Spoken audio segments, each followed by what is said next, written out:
যে আজকে রান্না বান্না শুরু করে দিলাম। আজকে কি কি রান্নাবো মনির মা একটু বলেন দেখি। ইলিশ মাছ দিয়ে বেগুন দিয়ে রান্নু, ওই যে বেগুন, কাঁকরোল ভাজি করমু, এই যে মিষ্টি কাঁকরোল, লাউ ভাজি করমু, মিষ্টি লাউ ভাজি, ভর্তা বানামু। তরই মানে ঝিঙ্গা, আপনারা তো তরই চিনবেন না। তরই আমরা তরই বলি, হ্যাঁ ঢাকায় না ভাষায় সবাই সবটা চিনে। চিনে, তরই বললে চিনে। চিনে, অনেকেই চিনে, আচ্ছা, আবার অনেকেই চিনে না। দারুণ তো। তো এটা হয়েছে ঝিঙ্গা। এই ঝিঙ্গার মধ্যে আমি হয়েছে দেখেন কি কি দিছি আমি, কাঁচা রসুন, কাঁচা পেঁয়াজ, হ্যাঁ, এবং লবণ দিয়ে আমি এটা একটু সিদ্ধ করে নেব। এটা সিদ্ধ করার পর পাটায় বেটে ভর্তা করব। আর এই চুলায় হলো আমি মিষ্টি কুমড়া বসিয়ে দেব।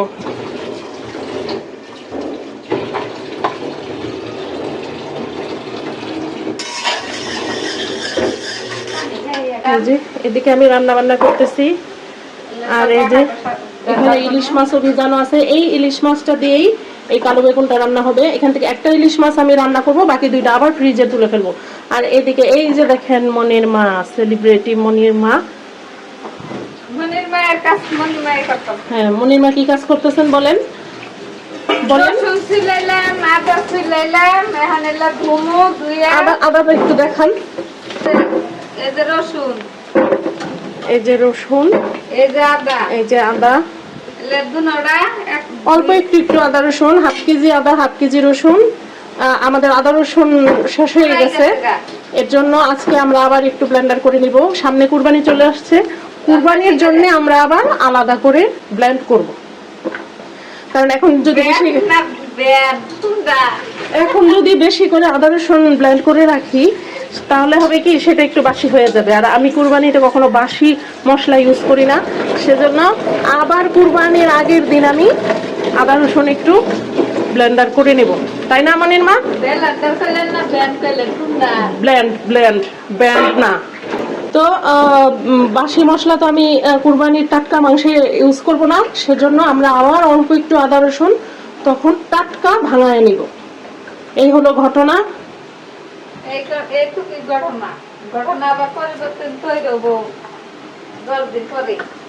হ্যাঁ, এই যে ইলিশ মাছগুলো বড় বড় আছে, এই যে বড় দুইটা জোড়া লেগে আছে। ডিমও আছে পেটের মধ্যে না, বুঝাই যেতেছে ফুলা আছে, এটার মধ্যে ফুলা আছে। আর এই যে কাঁকরোল ভাজবো। কাঁকরোলটা আমার ভীষণ প্রিয়, ভীষণ।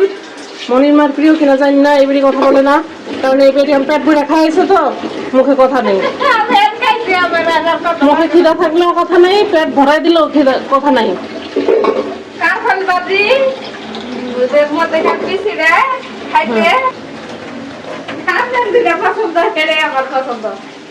এটা কথা কিন্তু সত্য, আমি যেটা পছন্দ করি সেটা মনির মাও পছন্দ করে। আবার আমার পরিবারে অন্যরা যা পছন্দ করে সেটা মনির মা পছন্দ করে না। আমার পছন্দের সাথে মনির মার পছন্দের মিল আছে। মিষ্টি কুমড়াটা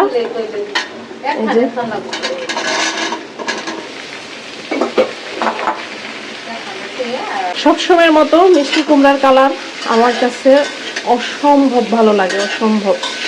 মিষ্টি কুমড়া, গাজর, এই সবজিগুলোর রং আমার কাছে ভীষণ ভালো লাগে।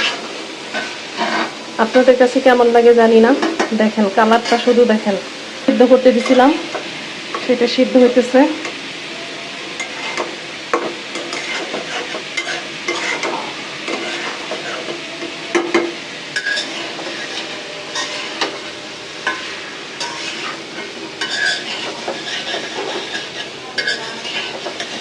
আর রান্না করব বেগুন, ইলিশ মাছ দিয়ে দিলাম, কাঁচামরিচ। মিষ্টি কুমড়াটা হয়ে গেছে, এখন আমি নামাই নেব। আর আমি সবসময় কাঁচামরিচটা একটু পরেই দেই, কারণ ভাজি আমার কাছে ঝাল হয়ে গেলে না ভালো লাগে না। এই যে এখন আমি নামাই ফেলবো, একদম পুরোপুরি সিদ্ধ হয়ে গেছে। এই যে ঝিঙ্গাটাও সিদ্ধ হয়ে গেছে, এটাও আমি এখন নামাই ফেলবো। এটা এখন ভর্তা হবে। আরেক চুলায় আমি কাঁকরোল ভাজা দিয়ে দিব, কাঁকরোলের সাথে আমি ইলিশ মাছও দিয়ে দিব। এই যে মিষ্টি কুমড়া হয়ে গেছে, জালটা বন্ধ করে দিব। আর এখানে যে শুকনো মরিচ দিয়ে রাখছি আমি ভর্তার জন্য। এই যে এখন ইলিশ মাছ আর কাঁকরোল আমি একসাথে ভাজতে দিয়ে দিব, যেহেতু দুইটাই আমি ভাজবো সেজন্য একসাথে এক কড়াইতেই দিয়ে দিব, হয়তো সময় বেশি লাগবে। আর এখন অত সময়ও নাই। এই যে এখানে রাখতে পারলে ভালো হতো। এই যে ইলিশ আর কাঁকরোল একসাথে কারা কারা ভাজছেন, আমি ভাজি নাই কখনো আগে, আজকে প্রথম। তবে দেখি ইলিশের গ্রানে কাঁকরোলের টেস্ট কেমন হয়। অবশ্য এই কারণেও দিয়ে দিলাম যে ইলিশের থেকে একটু গ্রান কাঁকরোলে যাবে, এটা খারাপ লাগবে না, ভালোই লাগবে আমার কাছে মনে হলো। এখন খাওয়ার পর বুঝতে পারবো।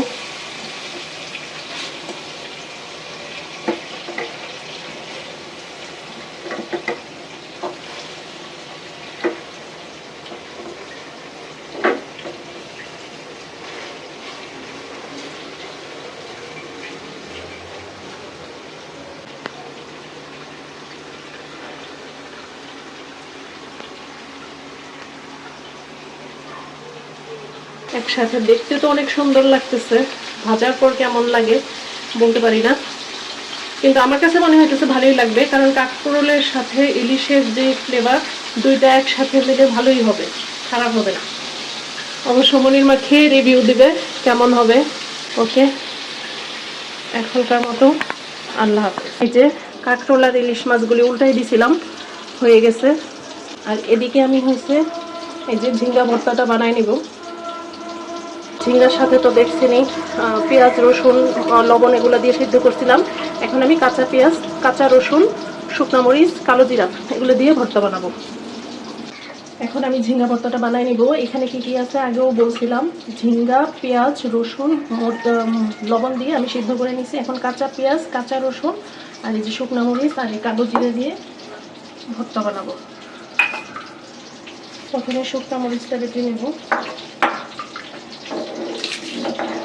পেঁয়াজ আর রসুন বেটে নেব।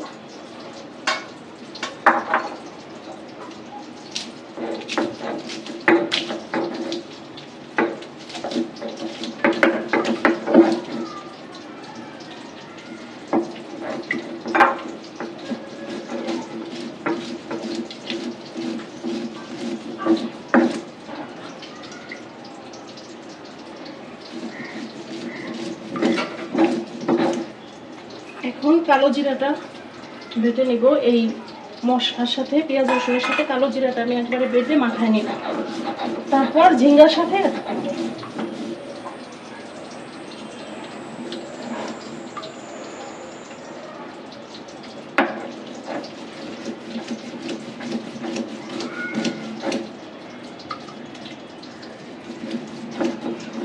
ঝিঙ্গাটা বেটে নিব। এই মশলার সাথে এখন ঝিঙ্গাটা মিশাই দিব। ঝিঙ্গাটা আমি একদম মিক্সিং করব না, আধা বাটা করব।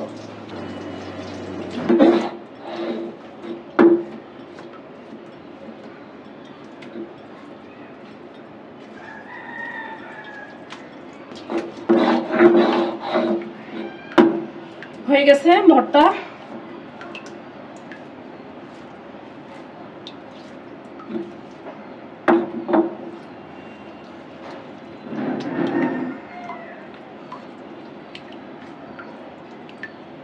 কালো জিরা এবং কাঁচা পেঁয়াজ রসুনের এমন সুন্দর এক ফ্লেভার আসতেছে, আপনারা তো দূর থেকে পাইতেছেন না।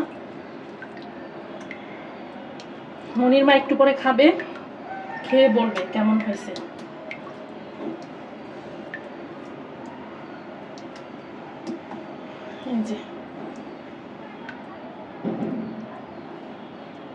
আর এই যে এদিকে কাঁকরোল আর ইলিশ মাছ ভাজা হয়ে গেছিল, কিন্তু আমি তুলি নাই, এই ফাঁকে আমি ভর্তা বানিয়ে নিছিলাম।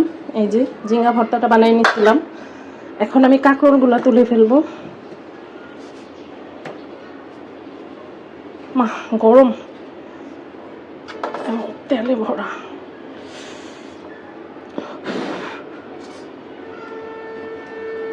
কাঁকরোল ভাজা, ঝিঙ্গা ভর্তা আর ইলিশ মাছ দিয়ে হবে বেগুন। বেগুনটা যদিও এখন খাওয়া হবে না, বেগুনটা খাবো রাতে। এখন চলবে এই যে কাঁকরোল ভাজা আর এই ঝিঙ্গা ভর্তা, আর একটা যেন কি আছে মিষ্টি কুমড়া ভাজি, এগুলা দিয়ে মনে করেন যে এখন আর বেগুনটা খাওয়াই হবে না। ওকে, এখন আমি বেগুনটা বসাই দিব। সামান্য একটু রসুন বাটা। এখন রান্নার একদম শেষ মুহূর্তে, সব রান্না শেষ, লাস্টে আমি এই বেগুনটা রান্না করতেছি ইলিশ মাছ দিয়ে। আর যখন আমার রান্না প্রায় শেষের দিকে থাকে তখন আমার ভীষণ ক্লান্ত লাগে, বেশ ক্লান্তই লাগে। আর তখন আর রান্না বান্না এবং ভিডিও এগুলো করতে আর ভালো লাগে না, তখন মেজাজটা খিটখিটে হয়ে যায়। কারণ এমনিতেও তো গরম, আর একটু ক্লান্ত হয়ে যায়। লাস্টের রান্নাটুকু আমার আর ভালো হয় না, মানে ওইটুকুতে আমার আর খুব একটা মনোযোগ থাকে না। মনোযোগ থাকলেও আমার ভিডিও করতে ইচ্ছে করে না, ভিডিওর প্রতিও আমার তখন আর আগ্রহ থাকে না। এই হলো ঘটনা।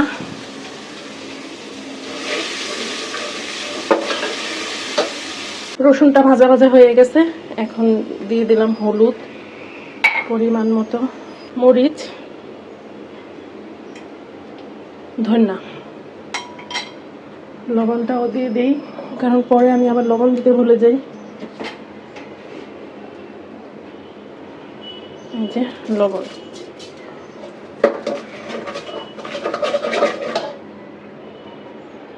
আমি একটু পানি দিয়ে দিব। মশলাটা হালকা একটু কষলে তারপর আমি বেগুন দিব। মশলাটা কষানো হয়ে গেছে, এখন বেগুনটা দিয়ে দেব।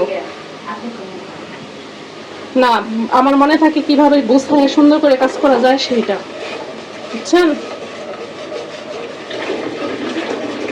গুছায় কাজ করতে ইলিশ মাছ দিয়ে বেগুন আমারও পছন্দ, কিন্তু মানে আলু দিতে বলছিল, আমি আলু দিই নাই। কারণ আলু খাইতে খাইতে আমি আলু হয়ে গেছি, আর ভালো লাগে না। কারণ আমি ইলিশ মাছ দিয়ে আলু রান্না করে খাই, তাই না? একদম পাতিল ভরে ভরে আমি ইলিশ মাছ দিয়ে আলু রান্না করি ধনিয়া পাতা দিয়া। সেই আলু আমি একা একাই খাই, তাহলে বুঝেন আমি কি পরিমাণ আলু হইতেছি। আলু খাইলে তো আলু হবেই মানুষ।